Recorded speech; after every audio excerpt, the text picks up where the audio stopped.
Bonjour les amis, alors pour ces épisodes 80, 81 et 82, il y a eu comme un petit souci. Je vous cache pas que je suis assez énervé contre ça. À chaque fois je disais à mes amis allons sur Curse, allons sur Curse. Bon maintenant c'est Twitch mais bon bref. Et maintenant sur ces épisodes là on est allé sur Discord. Et Discord c'est pas mauvais.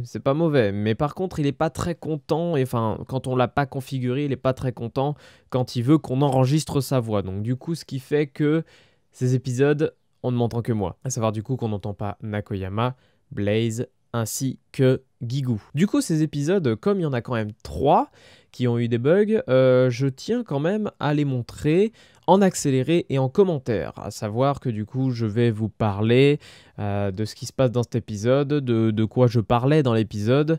Et du coup, comme ça, vous aurez quand même des épisodes, peut-être un peu plus courts, du coup, je vais les mettre en accéléré. Et vous les aurez assez vite, puisque il faut après aller à la suite et avoir des vrais épisodes classiques. Du coup, c'est parti pour l'épisode 80. Alors, nous sommes donc dans l'épisode 81. C'est un épisode qu'on faisait le matin. Donc ça, c'est ce que je dis justement au début de l'épisode. Je dis en fait, ouais, je vais commencer un peu plus tôt parce que on entend les autres en train de faire on est fatigué. Et en fait, oui, je les ai réveillés vers 9h du matin pour faire cet épisode. Et du coup, ça a donné un épisode, je trouve, assez drôle. Et c'est bien dommage d'ailleurs qu'on l'ait pas, du coup, cet épisode, parce que c'était assez fun. Il y avait tout le monde qui était en mode « Oh, je vais mourir, laissez-moi mourir ». Et surtout que c'est un épisode qui avait beaucoup de lecture. Là, vous voyez, on part justement pour aller lire des quêtes. Et ça, c'était assez drôle. Surtout Guigou qui sortait d'un travail assez long, qu'il avait travaillé vraiment très très tard dans la nuit. Et du coup, il avait une voix magnifique et sensuelle. Autant qu'un Gunter. Et justement, on est dans la lignée des Gunters et ça, c'est cool. Du coup, là, cet épisode-là, voilà, c'est un épisode avec beaucoup de lecture au début. Et surtout, c'est un épisode où il n'y a pas Toxikia. Alors, Toxikia, ça n'est pas parce que je l'ai viré ou quoi que ce soit, contrairement à ce que certains pensent. Non, c'est juste que j'avais complètement... Enfin, j'avais pas pu le contacter ce moment-là pour lui dire que cette fois-ci, on tournait le matin. Du coup, il n'a pas pu être présent. Alors, excusez-moi pour le petit bruit de téléphone si vous l'avez entendu. Je vais remédier à ça. Du coup, Toxikia n'était pas présent pour cet épisode. Et ça, c'était bien dommage. Il faut savoir aussi quelque chose, c'est que comme cet épisode, habituellement nous on tourne le lundi soir. Là pour le coup on a tourné le jeudi matin, donc ça n'a rien à voir au niveau de l'horaire. Et du coup j'ai pu avoir tout le monde parce que c'était les vacances, mais il faut savoir voilà que c'est pour ça que Toxikia n'était pas avec nous. Ah oui, et du coup cet épisode est aussi l'épisode du level 60 et ça c'est plutôt ouf parce que franchement ça fait longtemps qu'on l'attendait cet épisode 60. Donc là j'ai récupéré le sort Laisse en chaîne qui au final m'a déçu parce qu'en fait soit ils l'ont modifié soit j'avais juste mal vu à l'époque où ils ont sorti ce truc là, ce sort là. Mais la laisse en chaîne n'a rien à voir avec ce que je pensais. À savoir que pour moi, la laisse en chaîne était un sort qui ramenait tous les monstres autour de nous et de les rassembler sur moi-même. À savoir que du coup, il y a un cercle. Et du coup, moi, je suis au centre et je ramène tout ce qui est autour de moi. C'est pas ça du tout. Au final, je vise un monstre et tous les monstres qui sont autour de ce monstre-là que je vise sont attirés. Ce qui fait que du coup, c'est bien, mais pas aussi bien que ce que je pensais du sort Laisse en chaîne. Donc c'est bien dommage. Ah oui, le level 60, c'est aussi les glyphes sur les boucles d'oreilles. Donc du coup, pendant que un des Gugus parlait, je plaçais mes glyphes. Oh putain, mec. Et là du coup là je suis en train de dire que Guigou avec sa voix sensuelle m'a carrément trigger, donc c'était rigolo. Ah et là du coup nous partons pour aller Manteia pour la suite des quêtes. J'ai pris des cristaux de niveau maximum, enfin de PV maximum pardon. Voilà. Du coup, encore de la lecture, encore de la lecture. Alors, Terra, je sais qu'il y a beaucoup de gens qui disent ouh là là, mais arrête de lire, c'est un peu chiant et tout. Ah oui, regardez, alors attendez, on ne verra pas aller, ma souris à l'écran. Mais regardez l'endroit où disparaît... Voilà, regardez l'endroit où disparaît ma souris. Il y a ce petit bug qui vient de Action. J'aimerais savoir d'où ça vient. Il y a ce problème dans quelques épisodes de Smite, oui, parce que Smite continue, même si ça ne se voit pas. L'endroit où disparaît ma souris, ou en tout cas dans Smite, l'endroit où bouge ma souris, ce qui est encore pire, nous voyons ce petit carré buggé. C'est assez gênant. J'espère que je pourrai remédier à ça. Pour le moment, je vais retourner sur OBS maintenant que j'ai une nouvelle bécane. Oui, je vais remodifier ça dans mon à propos de sur YouTube. À savoir que maintenant, j'ai une bécane encore plus puissante parce que bon, je travaille de la vidéo, je fais de la vidéo pour des professionnels, etc. Donc ce qui fait que du coup, il faut énormément de place et énormément de puissance. Du coup, j'ai ce fameux carré de merde. Du coup, ça va être là pour les 3 épisodes de Terra. Je pensais pas que sur Terra, ça le faisait aussi. Vous voyez, je le découvre avec vous. Je l'avais sur Smite, ça c'est sûr. Là en plus il est en plein milieu de l'écran cet enfoiré, donc c'est bien chiant. Ah là je parle de la série de joueurs du grenier, enfin de bazar du grenier sur El Presidente, à savoir quand il parle du carrefour Staline, de la rue Staline, du pont Staline, etc. N'importe quoi. Bref, génial, vraiment, enfin c'est un épisode de Terra, hein, c'est un épisode à la con, comme tous j'ai envie de dire. Là on se dirige vers Alemanteia pour aller s'occuper de madame,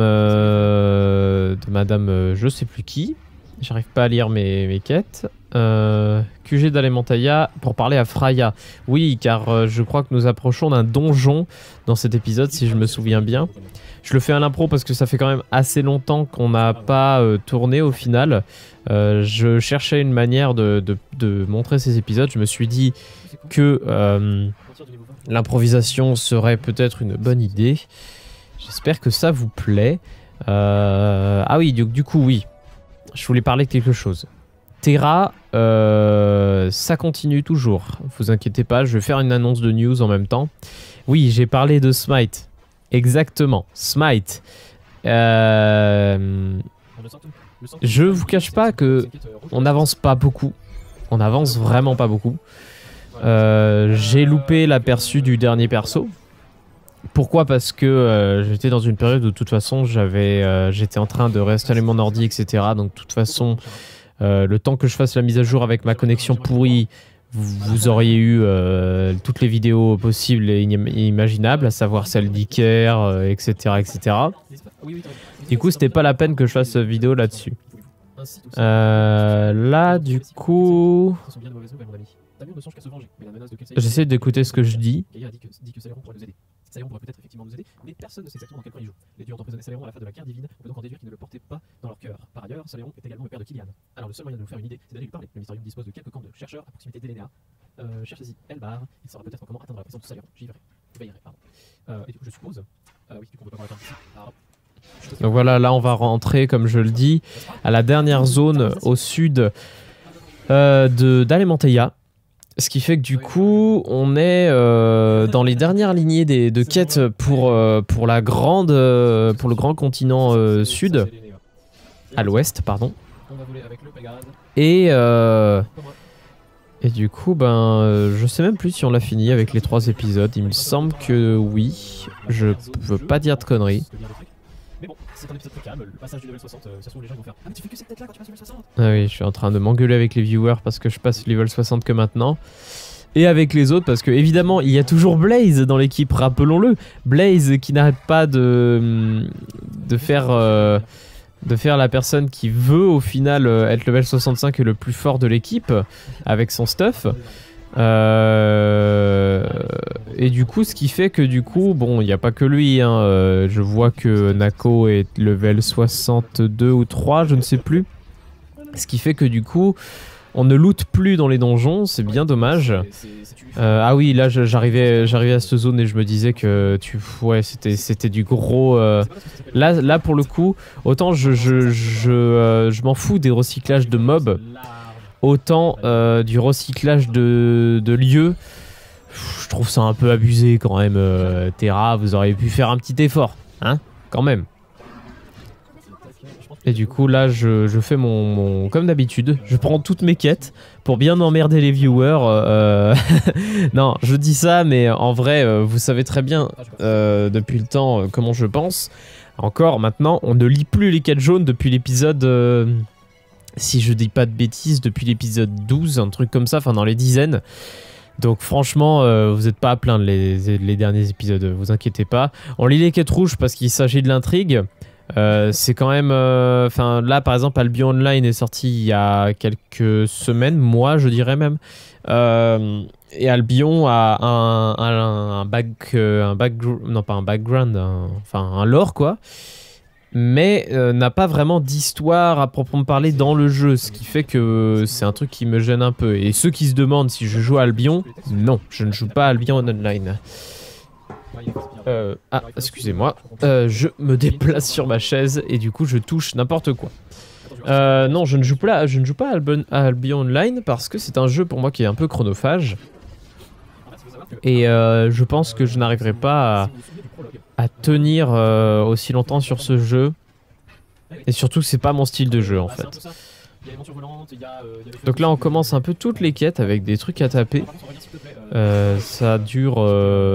c'est très peu de temps. Là on est à la moitié de la vidéo quand même déjà, c'est déjà assez rapide. Je ne sais pas si je mettrai un accéléré encore plus fort. L'avantage c'est que là avec l'accéléré qui est ici, je peux quand même entendre ce que je dis et du coup pas dire de bêtises sur ce qu'on fait ou ce que l'on veut faire.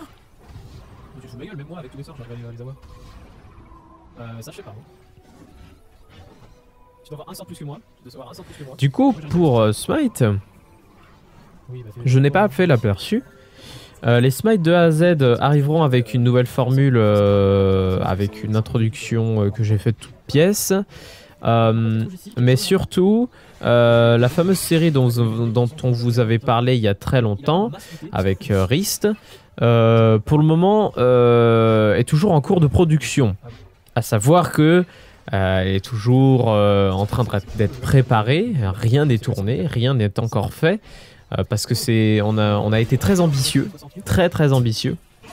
Vous savez que j'aime beaucoup faire des courts-métrages, des séries, etc. Et du coup bah là pour le moment on se lance sur une série qui quand même est assez ambitieuse. C'est-à-dire qu'on a besoin de moyens, on a besoin pas mal de choses, donc franchement ça demande énormément de temps. Vous imaginez même pas à quel point une organisation pareille est aussi compliquée. Surtout qu'on a besoin de main d'œuvre, on a besoin d'acteurs, etc. Bénévolement, sachez-le, parce que ça c'est assez compliqué. Autant j'ai un matériel vidéo son qui est pas trop mal, autant la main d'œuvre est toujours assez complexe. Parce que bon, je sais pas si ça intéresse les gens que je le dise là maintenant, donc j'ai un 70D pour filmer, un Canon 70D, ce qui est pas trop mal, avouons-le, ce qui est même très bien, avec un set d'objectifs assez correct. En micro, je ne suis pas à plaindre, le micro avec lequel je vous parle en ce moment est un Rode NTG3, c'est un micro unidirectionnel qui est quand même assez bon, même très bon. J'ai eu l'occasion de l'utiliser plusieurs fois en conditions réelles et c'est vraiment excellent. Et du coup j'ai tout le matériel de tournage nécessaire, à savoir les perches, les pieds de micro, etc. Ah oui, là j'ai pris ma photo de chinois.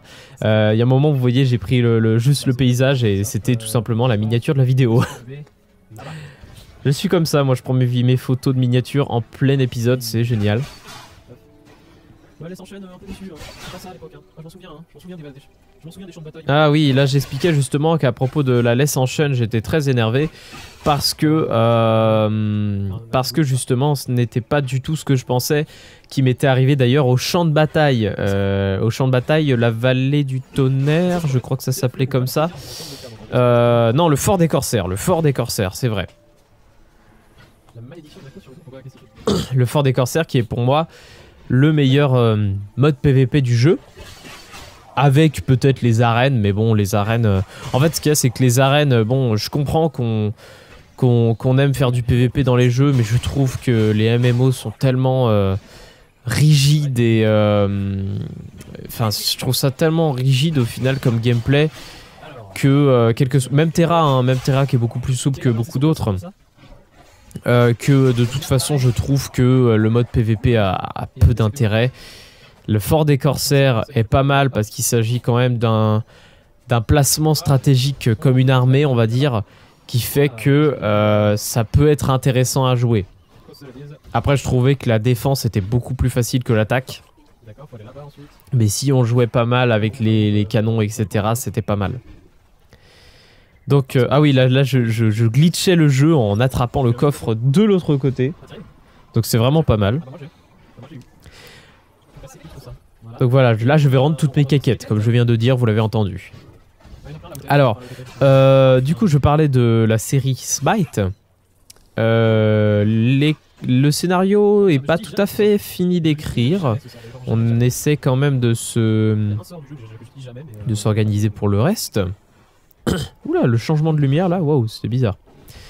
Mais en tout cas, voilà, enfin, je poserai peut-être une annonce sur YouTube pour savoir si des gens sont intéressés pour participer au tournage. Mais pour le moment, rien n'est prêt, rien n'est fait. Donc, faisons ce qu'on peut faire. Voilà tout ce que j'avais à dire pour Smite. Vous inquiétez pas par contre d'une chose, c'est que les épisodes classiques, entre guillemets, reviendront. La série arrivera juste beaucoup plus tard. Et ça, c'est déjà une bonne nouvelle que les épisodes classiques arrivent. Avec, d'ailleurs, nous sommes à Guan Yu, si je dis pas de bêtises.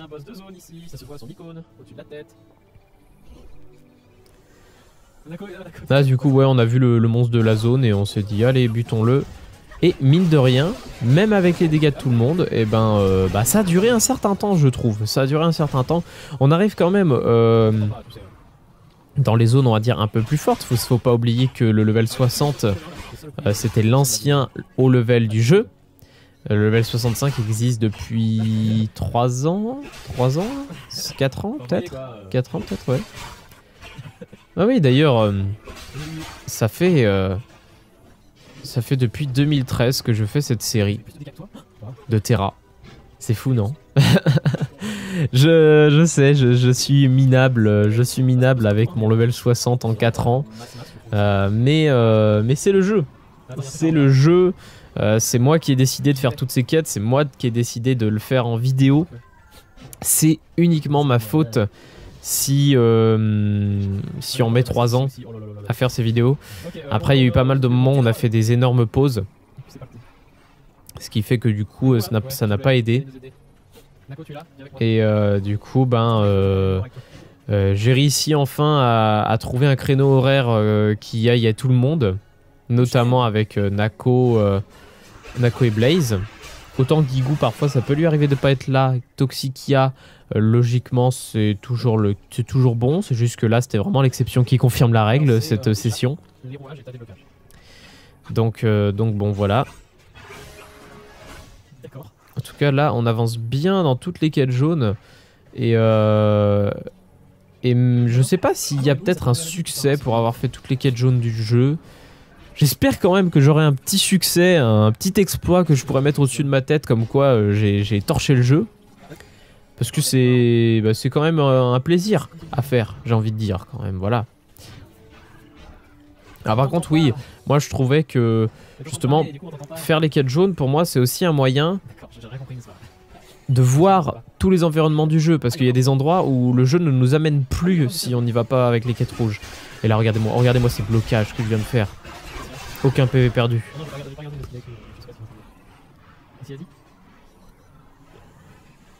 Apparemment j'étais mort de rire parce que quelqu'un a dû dire quelque chose de très drôle. Un QWERTY depuis maintenant pas mal de temps et qui n'y est toujours pas habitué. Et il va dire je t'emmerde. Oui. Alors on va à droite là pour les quêtes de la droite. Oh punaise, oh là là, qu'est-ce que je viens de dire?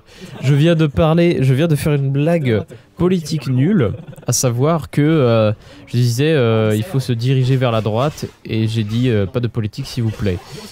Oh là là que je me sens ridicule en ayant dit ça. En tout cas, voyez, on n'entend que moi, c'est chiant. On n'entend pas Guigou et sa voix sensuelle. C'est vraiment dommage, faudrait qu'on refasse un épisode du matin avec Guigou, parce que franchement, il avait une voix magnifique, absolument sensuelle. Nakoyama aussi était assez incroyable. Et Blaze toujours aussi réveillé, de toute façon lui on l'arrête pas. Mais c'est pour ça qu'on l'aime. Mine de rien, cette bestiole qui nous donne pas mal de fil à retordre à force de... Ben, enfin je veux dire, on n'était que 2 à taper et vous voyez que le lancier ainsi que le prêtre du coup s'en sortent assez difficilement tout seuls. En fait, vraiment, je pense que ce jeu, de toute manière, je trouve que... Alors, autant on dit c'était mieux avant, mais ça c'est une question de fraîcheur, etc. C'est une question de oh là là, c'est nouveau, c'est génial. Non, là plutôt, je suis en train de me dire que le jeu part en déclin de par son choix, pas tant de force de personnage, mais je trouve que c'est assez débile, je pense que c'est vraiment le terme, assez débile d'obliger à prendre une race et un sexe. Notamment que toutes les nouvelles races, enfin tous les nouveaux personnages sont des femmes, à savoir Léline, la mortifera, l'artilleuse avec son humaine et sa castanix obligatoire féminine, la danse lunaire castanix féminine obligatoire. Je trouve que le jeu a perdu son côté pour moi intéressant, qui était de prendre une race avec une classe qui correspondait à notre style de jeu. Par exemple, le lancier, on peut autant le prendre avec, on peut le prendre avec tout, mais c'est plus intéressant de le prendre soit avec un Aman, soit avec un humain, soit avec un baraka. Ah là du coup je suis en train de faire l'outro. Et du coup je parlerai de cette histoire de Terra mieux qu'avant ou pas. Et puis j'espère quand même que cet épisode vous a plu. Je vais vous abandonner ici. Et puis à bientôt. Salut.